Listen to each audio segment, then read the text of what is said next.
So in this lesson, we discuss light filters. Light filters are shaders that can modify lights based on different factors. We have four different light filters in Arnold for Cinema 4D: barn door, gobo, light blocker, and light decay. The way these filters work is you create the filter from your material manager. So create, menu, Arnold, light filters. You can see our four light filters here. After you create a light filter, you can select your light. Under the Detail tab. You can assign your filter to the light by adding it to this light filters list. One quick note before going through the filters is the fact that you can't assign all the filters to every light type. For example, a barn door filter would never work with a distant light. So keep that in mind. If a filter didn't work with your light, that is because they are just not compatible. The first light filter I want to talk about is the barn door. So let's create a barn door filter. Now select the spotlight, go to the Detail tab and assign the barn door filter to the light filters list. And let's run the IPR and open up the barn door filter itself. So using barn door, you can control the shape of the light beam. You have four barn door flaps: top, bottom, left, and right. Each one has three parameters. The first two adjust the position of the flaps, and the third one controls the softness of the edges. Now, as we have our IPR running, let's adjust the top right and the top left. And as I do so, you can see how we are basically changing the circular shape of our spotlight. And by adjusting the top edge parameter, you can soften the edges. We have the same set of parameters for bottom, left, and right. Let me just adjust these parameters to get something a bit nicer.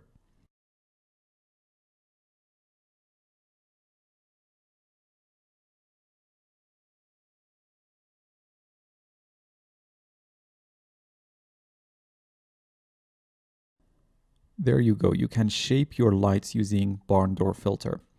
The next filter type is gobo. First of all, let's delete the barn door filter from the list and go to the Create menu, Arnold, Light Filters, and add a gobo filter. Like barn door filter, this filter can exclusively be applied to the spotlight. Gobo is a physical stencil which placed in front of the light and is used to control the shape of the emitted light. Let me show you how it works. Select the light and go to the Detail tab and assign the gobo filter. The first thing to do is to define the slide map. In order to do that, let's open the network editor for the gobo filter. Press Ctrl Tab and search for image node. And let's use this shutter texture here and connect it to the slide map. Now, if you take a look at the IPR, you can see we basically projected that image through that spotlight. We can adjust the spotlight's exposure to see the effect a bit better. In the gobo filter itself, we have the filter mode. You can use different modes to combine the light output and the image you have defined for your gobo. By default, it's on blend. You also have replace, add, sub, and mix. Then there is density. By increasing it, you are letting less light to go through the gobo and making the overall effect darker. Then we have offset, which allows you to offset the direction of the slide map and move it around. We got the rotation, which allows you to rotate the map. We have S and T scales, which you can use to have smaller or bigger texture or have more or less repetition. As I increase this value, you can see the changes. And as I increase it, you can see the texture is occupying a very small portion of the light. That is because our wrap mode on S&T, which control how a 2D texture is repeated, is set to clamp. Let's change the mode to periodic for both of them, and the texture should repeat itself just fine. We also have this kind of black clamp, mirror, and file modes. Let's set all the values to their default and try adding an atmosphere volume to the environment.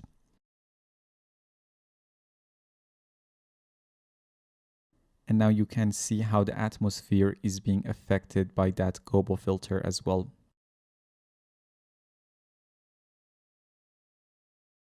Now we can delete the gobo filter and clear the atmosphere as well, and adjust the spotlight's exposure.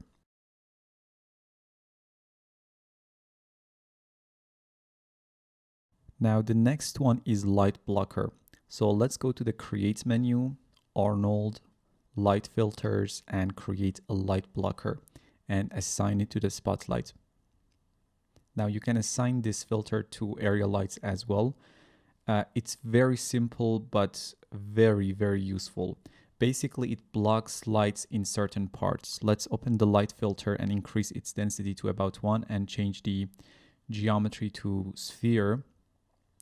So basically, if you take a look at the render, there is a sphere, and inside this sphere, the light will be blocked. I can change this sphere to a box, and you have a bunch of other options, or you can simply check this use geometry option. And as soon as I do that, we get this new light blocker geometry in our scene, where you can define the shape of the blocker filter and move it around in the scene and block the light wherever you want. In this case, let's say for artistic reasons, I want to block the top part of the chair. I can move my light blocker geo to make sure the light wouldn't affect that part of the chair.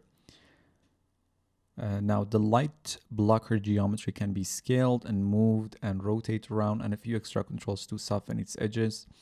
And this is one of my favorite lighting tools in Arnold, which is really, really underappreciated. It gives you a lot of control to direct your lighting exactly the way you want.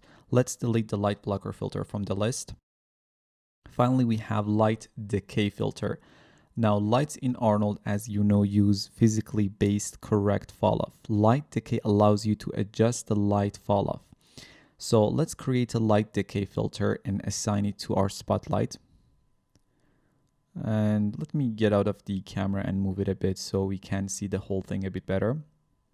And we need to add an atmosphere volume to the environment as well to understand this light filter better.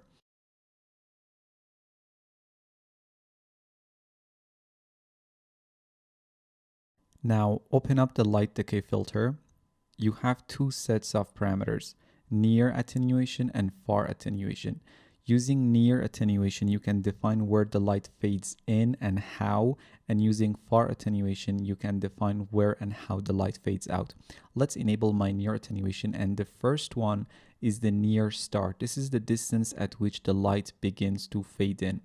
Near end is the distance at which the light reaches its full intensity. Let's set the near start to 150 centimeters. So 150 centimeters from the light source, the light starts to fade in. And let's set the near end to 170 centimeters. So 170 centimeters from the light source, the light has reached its full intensity. If we enable far attenuation, now by doing so, we have a black render because our far start and end are set to 0. So the light is fading out immediately. Let's set the far start to 350 centimeters and the far end to 450 centimeters. So basically 350 centimeters from the light source, the light starts to fade out, and 450 centimeters from the light source, the light has faded out completely. So those were the light filters in Arnold. See you in the next one.